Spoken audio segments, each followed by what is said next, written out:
മദ്യനിർമ്മാണശാലയിലെ താൽക്കാലിക ജീവനക്കാരിയായ UDF സ്ഥാനാർത്ഥിയുടെ പത്രിക പിൻവലിക്കാൻ CPM ശ്രമമെന്ന് പരാതി. തിരുവല്ല പുളിക്കീഴിലാണ് ഈ സംഭവം. ബ്ലോക്ക് ഡിവിഷൻ സ്ഥാനാർത്ഥി ആശമോൾ പത്രിക പിൻവലിക്കണമെന്നാവശ്യപ്പെട്ട് സഹപ്രവർത്തകർ അയച്ച ഓഡിയോ സന്ദേശങ്ങൾ ആക്ഷേപങ്ങൾക്ക് ബലം പകരുന്നുണ്ട്. എന്നാൽ ആരോപണം CPM പ്രാദേശിക നേതൃത്വം തള്ളുകയാണ്. ഇലക്ഷന് നിൽക്കാൻ ആശ പോയ ഞങ്ങളുടെ 27 അംഗങ്ങളുടെയും ജോലി നഷ്ടപ്പെടുമെന്ന് മീറ്റിംഗിൽ പറഞ്ഞു. അതുകൊണ്ട് ഇതിനൊരു പരിഹാരം കണ്ടേ പറ്റത്തുള്ളൂ. നമ്മളുടെ ബെൽറ്റിന്റെ മാത്രമല്ല 3 ബെൽറ്റുകളുടെയും കൂടെ ടെൻഡറാണ് നഷ്ടപ്പെടാൻ പോകുന്നത്. അതുകൊണ്ട് ആശ നോമിനേഷൻ പിൻവലിക്കും. ഭീഷണി നേരിട്ടുള്ളതല്ല. താൽക്കാലിക ജീവനക്കാരായ സഹപ്രവർത്തകരെ ഉപയോഗിച്ച് സ്ഥാനാർത്ഥിയെ സമ്മർദ്ദത്തിലാക്കാനാണ് നീക്കം. CPM നേതാക്കൾ വിളിച്ചു ചേർത്ത യോഗത്തിലെ നിർദ്ദേശത്തിന്റെ അടിസ്ഥാനത്തിലാണിത്.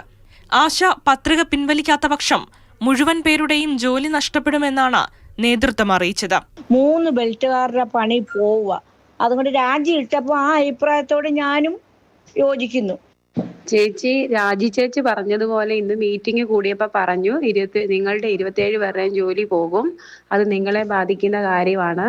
അപ്പൊ ഞങ്ങൾക്ക് അതിനെന്തെങ്കിലും ഒരു പരിഹാരം കണ്ടെത്തി തന്നേ പറ്റത്തുള്ളൂ. പുളിക്കീഴ് ബ്ലോക്ക് പഞ്ചായത്ത് പൊടിയാടി ഡിവിഷനിലാണ് ആശമോൾ മത്സരിക്കുന്നത്. ഞാൻ ട്രാവൻകൂർ ഷുഗേഴ്സ് ആൻഡ് കെമിക്കൽസിൽ ജോലി ചെയ്യുന്ന ഒരു വ്യക്തിയും കൂടാണ്. അവിടുന്ന് ഇപ്പം ഭയങ്കരമായിട്ട് ഒരു പ്രഷർ എനിക്ക് വന്നിരിക്കുകയാണ്. ഞാൻ ഇതിൽ മത്സരിച്ചാൽ എൻ്റെ കോൺട്രാക്റ്റ് ക്യാൻസൽ ചെയ്യും. എന്നെ ഡിപ്പെൻഡ് ചെയ്ത് ഒരു 28 പേര് അവിടെ ജോലി ചെയ്യുന്നുണ്ട്. അവർക്ക് എല്ലാവർക്കും ഭീഷണിയായിട്ട് മാറിയിരിക്കുകയാണ്. ADS അധ്യക്ഷയായ ആശമോളാണ് ജവാൻ മദ്യനിർമ്മാണ സ്ഥാപനവുമായി പാക്കിങ്ങിന് കരാറിൽ ഏർപ്പെട്ടിട്ടുള്ളത്. കോൺഗ്രസിന്റെ കൈപ്പത്തി ചിഹ്നത്തിൽ സ്ഥാനാർത്ഥിയായ നിമിഷം മുതൽ ആശമോലെ മാനസികമായിട്ടും മറ്റു പല ഭീഷണികളും ഇവിടുത്തെ പ്രാദേശിക CPM നേതാവിന്റെ നേതൃത്വത്തിൽ ഇപ്പോൾ നടത്തിക്കൊണ്ടിരിക്കുകയാണ്.